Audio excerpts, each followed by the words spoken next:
अभी तेरे पीर नबी इज्जत वास्ते नहीं देते, तेरे पीर का कोई कलमा पढ़े? किसी के पीर के खिलाफ बात करना कोई कुफर नहीं है। या दीन पढ़ो या दीन सानू भी समझावो। हजूर के खिलाफ गल हो जाए बर्दाश्त हो जाती है, तेरे पीर के खिलाफ गल हो बर्दाश्त नहीं होती। किसी के पीर के खिलाफ गाल करना कोई कुफर नहीं है।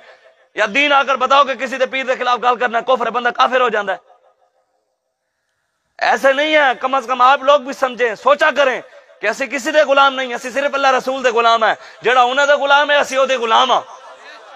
बाकी जेड़ा उन्होंने नाल वफा नहीं करे, जेड़ा सैयद नाने दा वफादार नहीं तोड़े नाल वफा करेगा, जेड़ा मौलवी हुजूर दा वफादार नहीं तोड़े नाल वफा करेगा, जेड़ा पीर हुजूर दा वफादार नहीं तोड़े नाल वफा करेगा। फिर सोचिया करो, हर लहजा है मोमिन की नई आन नई शान, गुफ्तार में किरदार में अल्लाह की बुरहान, कहारी गफ्फारी कुद्दूसी जबरूत, ये चार अनासिर मिलते हैं तो बनता है मुसलमान। ये राज किसी को नहीं मालूम के मोमिन कारी नजर आता है हकीकत में है कुरान।